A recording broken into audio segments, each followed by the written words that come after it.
Olá, meus irmãos, olá, minhas irmãs. É uma satisfação enorme estar aqui novamente com vocês para a leitura do livro A Oração que Funciona. Hoje vamos ler o capítulo 3. Se você está chegando aqui agora, vou deixar o link do capítulo 1 e o capítulo 2 na descrição deste vídeo. Eu tenho certeza que você se sentirá motivado a orar. A você que já ora vai se sentir motivado a orar muito mais, porque grandes vitórias vão acontecer em nossas vidas a partir do momento que priorizamos a oração. Se você ainda não é inscrito, por favor, se inscreva e ative o sininho das notificações para não perder a sequência dos nossos vídeos. E compartilhe com mais pessoas. Tenho certeza que mais vidas serão abençoadas. Capítulo 3. Pede-me e eu te darei. Deus quer que eu peça que eu ore muito, pois todo o nosso sucesso no trabalho espiritual depende da oração. Um pregador que ora pouco poderá obter alguns resultados em seu labor, mas, se os obtém, é porque outra pessoa em algum lugar está orando por ele. O fruto será de quem orar e não de quem pregar. Que surpresas não teremos alguns de nós que somos pregadores naquele dia em que o Senhor recompensará a cada um segundo a sua obra? Senhor, mas esses aí são meus convertidos. Era eu quem dirigia aquele ponto de pregação, onde tantas dessas pessoas foram conduzidas ao aprisco. Ah, sim, fui eu quem pregou, apelou e persuadiu. Mas fui eu quem orou? Cada conversão que ocorre é resultado da operação do Espírito no coração de uma pessoa, em resposta às orações de algum crente. Ó Deus, concede que essa surpresa não seja nossa. Senhor, ensina-nos a orar. Tivemos a visão de Deus apelando, solicitando a oração de seus filhos. Como eu estou encarando este apelo? Será que posso dizer como Paulo, não sou desobediente à visão celestial? Outra vez repetimos, se houver algum arrependimento no céu, o maior deles será o de havermos dedicado tão pouco tempo à verdadeira intercessão, enquanto estávamos na terra. Pensemos na imensa amplitude da oração. Pede-me e eu te darei as nações por herança, e as extremidades da terra por tua possessão. Salmos de número 2, versículo 8. Contudo, muitas pessoas não se dão o trabalho de levar a Deus em oração, nem os pequenos detalhes de sua vida. E de 10 crentes, 9 nunca pensam em orar pelos não convertidos. É de espantar o desinteresse dos cristãos pela oração. Talvez isso se deva ao fato de nunca haverem experimentado ou ouvido falar de verdadeiras respostas de oração. Neste capítulo, estamos nos dispondo a realizar o impossível. E o que é isso? Desejamos levar ao coração e consciência de cada leitor a realidade do poder da oração. Nós nos aventuramos a qualificar isso de impossível, pois se os homens não creem, nem agem simplesmente pelas promessas e mandamentos do Senhor, como posso esperar que sejam persuadidos por uma pobre exortação humana? Mas lembre-se de como o Senhor, falando aos seus discípulos, pediu-lhes que crescem que Ele estava no Pai e o Pai nele? E depois acrescentou, crede ao menos por causa das mesmas obras. João capítulo 14, versículo 11. Foi como se estivesse dizendo, se minha pessoa, minha vida santificada e minhas maravilhosas palavras, nada disso os leva a crer em mim, então contemple minhas obras. Certamente, elas são suficientes para compeli-los à fé. Creiam em mim em razão do que realizo. Depois ele continuou apresentando a promessa de que se crescem, fariam maiores obras que aquelas. E foi após esta palavra que ele deu a primeira daquelas 6 promessas maravilhosas com respeito à oração. Certamente, podemos inferir que essas obras maiores serão resultado de oração. Portanto, será que os discípulos podem surgir o método do mestre? Colega obreiro, se você não se apropriar dessas espantosas promessas do Senhor, relativas à oração, se não confiar nelas, será que não pode crer pelo menos por causa das obras? Isto é, por causa daquelas obras maiores que muitos estão realizando hoje.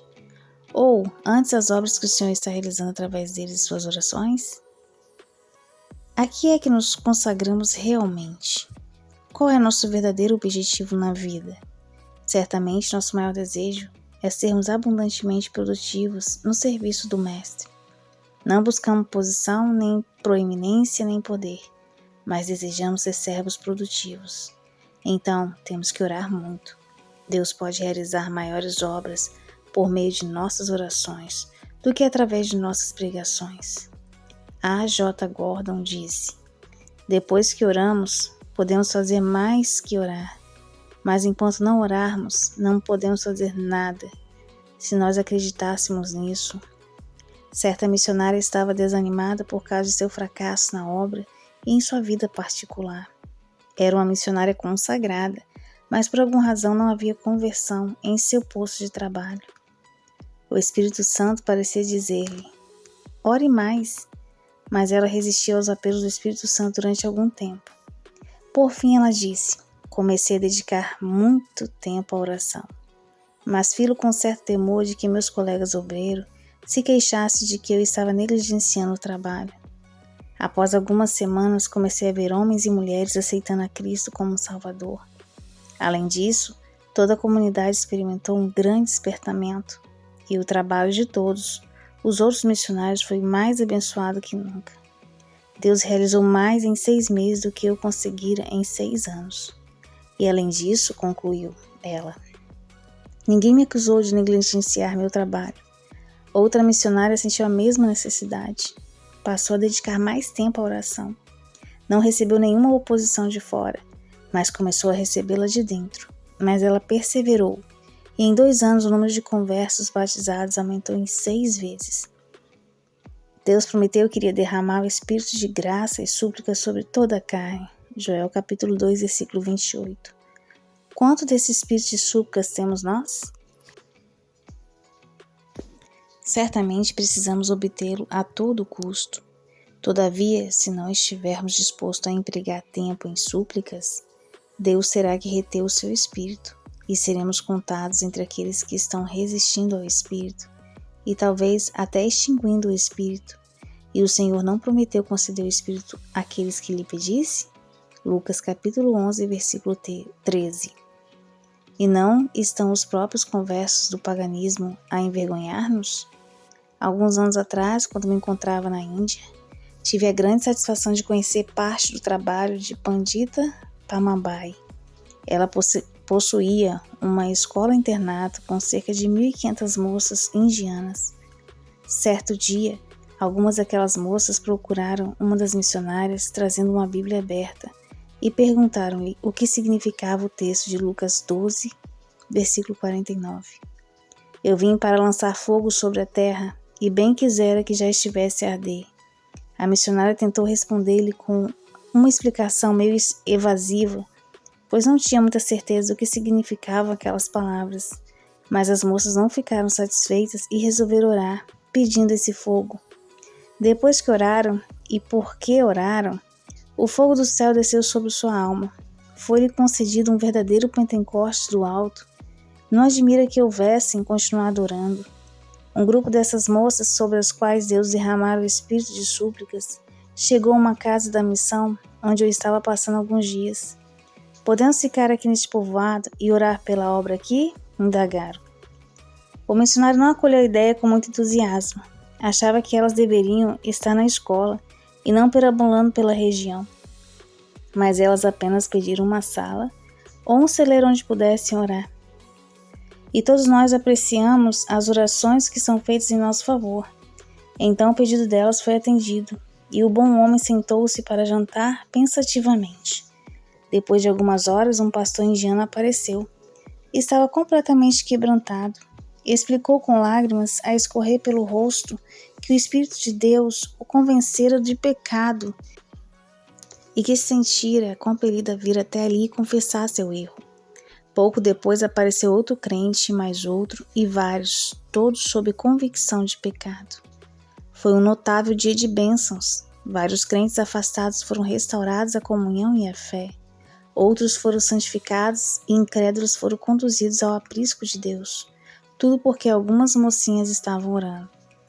Deus não faz acepção de pessoas. Se alguém estiver disposto a submeter-se às suas condições, Ele de sua parte certamente cumprirá suas promessas. Será que nosso coração não arde quando ouvimos acerca do maravilhoso poder de Deus? E esse poder é nosso, basta nos solicitá-lo. Sei que existem condições, mas eu e você podemos cumpri-las em Cristo. E aquele que não tiveram o privilégio de servir a Deus na Índia ou em qualquer outra missão no exterior, podem assim mesmo tomar parte na tarefa de fazer descer sobre o mundo uma bênção semelhante. Quando o avivamento de Gales encontrava-se no ponto máximo, um missionário galês escreveu à sua pátria pedindo ao povo que orasse para que a Índia experimentasse um avivamento igual ao que eles estavam experimentando. Então aqueles mineiros de carvão passaram a reunir-se todos os dias na entrada da mina, meia hora antes do alvorecer, a fim de orar por aquele conterrâneo que se encontrava trabalhando no estrangeiro. Algumas semanas depois chegou a alegre notícia: a bênção veio. Não é maravilhoso saber que pelas nossas orações podemos trazer chuvas de bênção sobre a Índia, a África ou China, com a mesma presteza que podemos obter as poucas gotas de que precisamos para o nosso pedacinho de chão? Muitos ainda se recordam das maravilhas que Deus operou na Coreia, alguns anos atrás, inteiramente em resposta à oração. Alguns missionários resolveram reunir-se para orar todos os dias, ao meio-dia. Ao fim de um mês, um dos irmãos propôs que, como nada houvesse acontecido, interrompesse as reuniões de oração. Cada um continue orando em sua própria casa, da maneira que achar mais conveniente, disse ele. Os outros, porém, protestaram, dizendo que, pelo contrário, deveriam dedicar mais tempo à oração diariamente. E continuaram com esse programa de oração por mais 4 meses. Então, de repente, a bênção começou a ser derramada. Em toda parte, os cultos da igreja eram interrompidos por pessoas quebrantadas, que choravam e confessavam seus pecados. Por fim, um poderoso avivamento brotou entre eles. Em certo lugar, durante um culto noturno de domingo, o principal homem da igreja levantou-se e confessou que roubava $100 ao administrar os bens de uma viúva. Imediatamente, a convicção de pecado dominou o ambiente. E aquele culto somente veio a encerrar-se às 2h da manhã, de segunda-feira. O maravilhoso poder de Deus foi sentido como nunca o fora antes, e depois que a igreja foi purificada, muitos pecadores encontraram a salvação. Multidões se encaminhavam para as igrejas levadas pela curiosidade. Alguns iam para zombar, mas o temor de Deus os dominava e ficavam para orar. Entre os curiosos estava o chefe de um bando, líder de um grupo de ladrões. Ele foi convencido de seus pecados e se converteu. Dirigiu-se ao juiz local e entregou-se à lei. Você não tem acusador, disse o atônito magistrado. Contudo, você próprio se acusa. Aqui na Coreia não existe uma lei que discipline um caso como o seu. E o mandou embora. Um dos missionários declarou: valeu a pena passarmos todos aqueles meses em oração, pois quando Deus nos deu o Espírito Santo, Ele realizou, em meio-dia, mais do que todos os outros missionários juntos haviam realizado em meio ano. Em menos de 2 meses, mais de 2.000 incrédulos haviam se convertido. O zelo ardente daqueles conversos tornou-se proverbial. Alguns deram tudo o que possuíam para edificar uma igreja e depois choraram porque não tinham nada mais para dar. Desnecessário é dizer que haviam compreendido o poder da oração. Aqueles crentes foram batizados com espíritos de súplicas. Em certa igreja, foi anunciado que realizaria uma reunião de oração todos os dias às 4h30 da manhã. No primeiro dia, compareceram 400 pessoas, chegando bem antes da hora marcada, ansiosos que estavam para orar. E nos outros dias, esse número cresceu rapidamente para 600. Em Seul, a frequência média na reunião de oração semanal era de 1.100. Os não crentes também apareciam para ver o que estava acontecendo e exclamavam admirados: o Deus vivo está entre vocês. Aqueles pobres incrédulos haviam enxergado o que muitos crentes não conseguem ver. Cristo disse: porque onde estiverem 2 ou 3 reunidos em meu nome, ali estou no meio deles. Mateus 18, versículo 20. O que foi possível acontecer na Coreia pode acontecer aqui também. Deus não faz acepção de nações. Ele está ansioso para nos abençoar e derramar seu Espírito sobre nós. Ora, se nós que vivemos neste país considerado cristão, realmente acreditássemos na oração, isto é, nas preciosas promessas do Senhor, será que perderíamos as reuniões de oração? Se estivéssemos um interesse genuíno pela situação de milhares de perdidos em nossa terra e nas terras pagãs, será que reteríamos nossas orações? Certamente não pensamos muito, senão oraríamos mais. Pede-me e eu te darei, diz Deus Todo-Poderoso, que é do todo amor, e nós mal damos atenção às suas palavras. Na verdade, os conversos das terras idólatras estão envergonhando. Em muitas viagens cheguei a Rawalpindi, na Índia. O que penso que aconteceu ali? Algumas jovens da escola de Pandita Ramabai foram a um acampamento nesse lugar. Pouco tempo antes disso, Pandita havia dito a eles: se houver alguma bênção para a Índia, nós podemos obtê-la. Peçamos a Deus que nos mostre o que devemos fazer a fim de recebermos esta bênção. Enquanto lia a Bíblia, ela parou a meditar no seguinte texto: determinou-lhes que esperassem a promessa do Pai e recebereis poder ao descer sobre vós o Espírito Santo.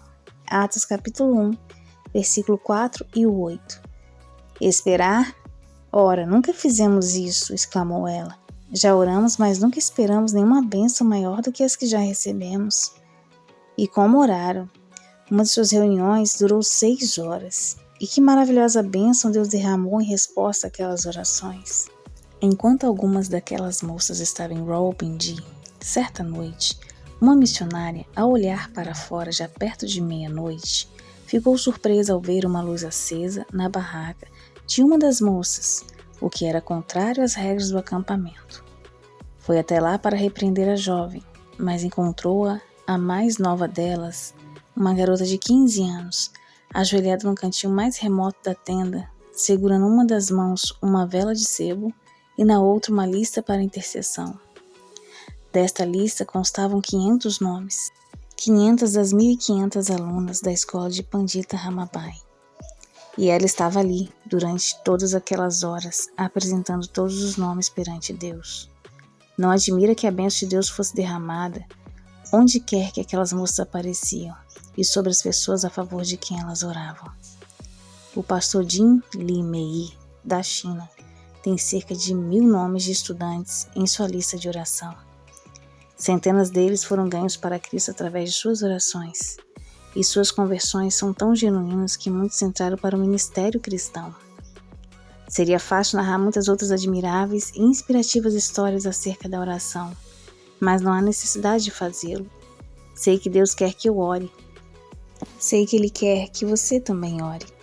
Se há alguma bênção para nossa pátria, podemos obtê-la. Não, mais que isso. Se há alguma bênção em Cristo, podemos obtê-la. Bendito Deus e Pai de nosso Senhor Jesus Cristo, que nos tem abençoado com toda sorte de bênção espiritual nas regiões celestiais em Cristo. Filipenses capítulo 1, versículo 3. Os armazéns de Deus estão repletos de bênção. Somente a oração pode destrancá-los. Ela é a chave e a fé é a energia que gira a chave. Abre a porta e reivindica a bênção. Bem-aventurados os puros de coração, pois eles verão a Deus. E vê-lo é orar corretamente. Escute, chegamos, eu e você, uma vez mais, a uma encruzilhada. Todos os fracassos passados, toda a nossa ineficiência e insuficiência, a nossa falta de frutos na obra, tudo isso pode ser reparado agora, de uma vez por todas, se apenas dermos à oração o seu lugar de direito. Faça isso hoje. Não espere uma ocasião mais conveniente. Tudo que vale a pena depende da decisão que fazemos. Verdadeiramente, Deus é maravilhoso. E um dos fatos mais maravilhosos é que Ele coloca tudo que tem ao alcance da oração, da fé. A oração confiante de um coração inteiramente purificado nunca falha. Deus nos deu sua palavra a esse respeito. Contudo, ainda mais surpreendente é o fato de que os crentes não creem na palavra de Deus, ou não a põem à prova. Quando Cristo é tudo em todos, quando Ele é Senhor, Salvador e Rei de todo o meu ser, então é Ele quem ora por mim. Nesse caso, podemos, com verdade, alterar uma palavra de um versículo bem conhecido e dizer que o Senhor vive para fazer intercessão por nós. Se pudéssemos fazer o Senhor Jesus maravilhar-se, não com a nossa incredulidade, mas com a nossa fé. Quando o Senhor se maravilhar novamente disser a nosso respeito, em verdade vos afirmo que nem mesmo Israel achei fé como esta. Mateus 8:10.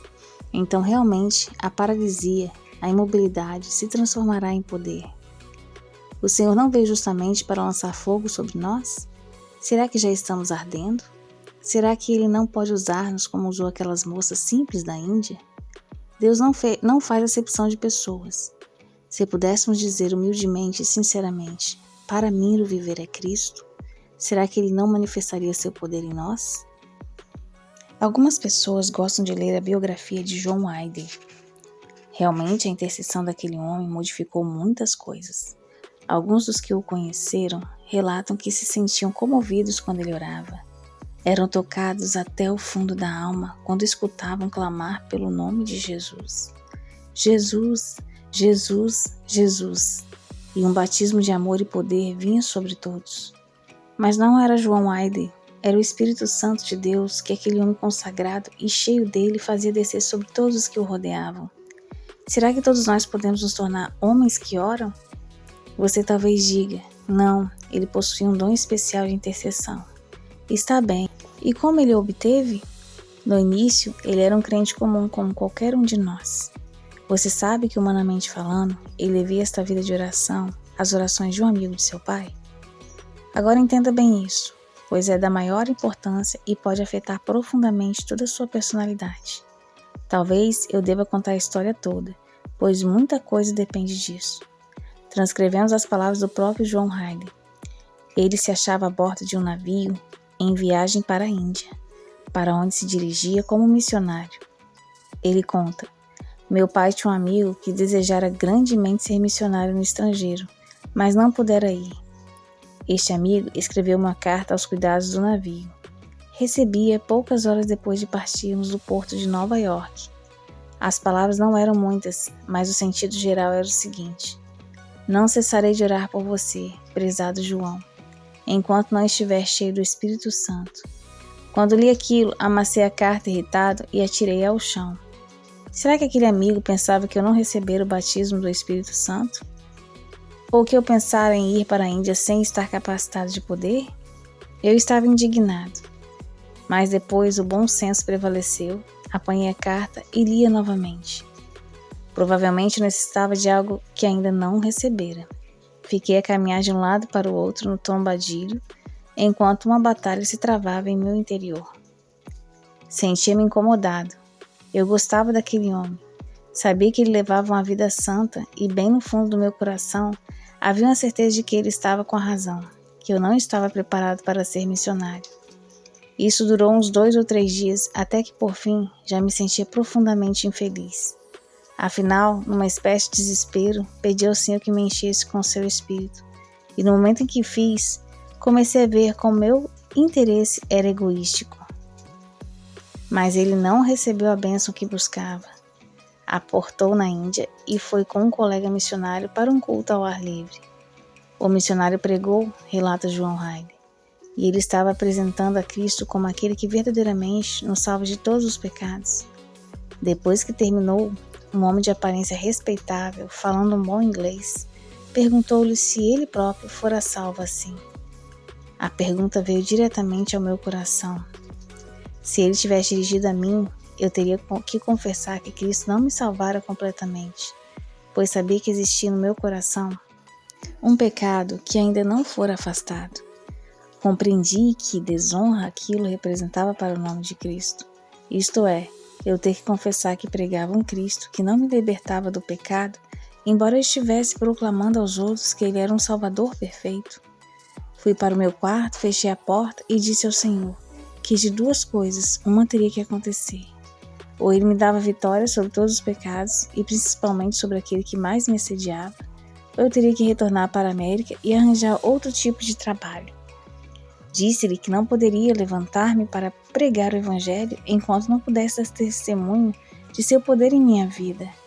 Compreendi que aquele pedido era justo e o Senhor assegurou-me de que ele era capaz, e estava desejoso de libertar-me de todo o pecado. E ele me libertou. Desde então, nunca duvidei disso.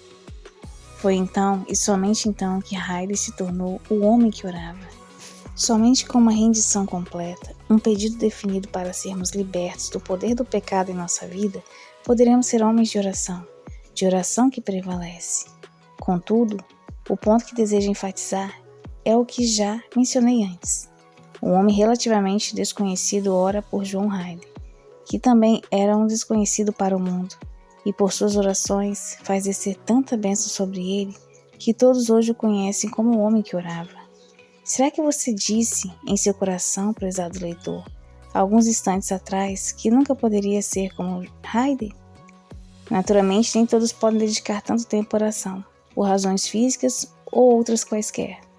Podemos ser impedidos de permanecer em oração durante longo tempo, mas todos nós podemos ter esse espírito de oração. E será que não podemos fazer pelos outros o que este amigo anônimo fez por Heidi? Será que não podemos orar para que outros recebam esta bênção, como por exemplo nosso pastor, ou um amigo, nossa família? Que ministério podemos ter se apenas resolvermos entrar nele? Mas para isso, temos que fazer a mesma consagração total que fez John Heidi. Já fizemos isto? O fracasso na oração é devido às falhas do coração. Somente os puros de coração podem ver a Deus, e somente aqueles que de coração puro invocam o Senhor podem pedir resposta para suas orações com toda a confiança. Que avivamento não surgiria, que bênção poderosa não viria até nós, se todos que leem essas linhas clamassem agora pela plenitude do Espírito Santo? Está vendo por que Deus deseja que oremos? Vê porque tudo que vale a pena termos depende da oração? Existem várias razões, mas uma se destaca vividamente e com toda clareza, depois que lemos este capítulo. É a seguinte: se pedirmos a Deus alguma coisa e Ele não nos conceder, o erro está em nós. Toda oração não respondida é uma chamada clara à sondagem do coração para examinar e ver o que está errado nele, pois a promessa de Deus é bastante clara. Se me pedires alguma coisa em meu nome, eu o farei. João capítulo 14, versículo 14. Verdadeiramente, todo aquele que ora põe à prova, não Deus, mas sua própria vida espiritual. Que eu me aproxime de Ti, Jesus, mais e mais perto a cada dia. Que eu descanse totalmente em Ti, Jesus. Sim, total e completamente. Bom, meus irmãos, chegamos ao fim de mais um capítulo deste maravilhoso livro. Que Deus possa falar melhor ao coração de cada um de vocês. Muito obrigada a você que ouviu até aqui. Se ainda não acompanhou os outros capítulos, eu vou deixar na descrição deste vídeo, capítulo 1 e capítulo 2.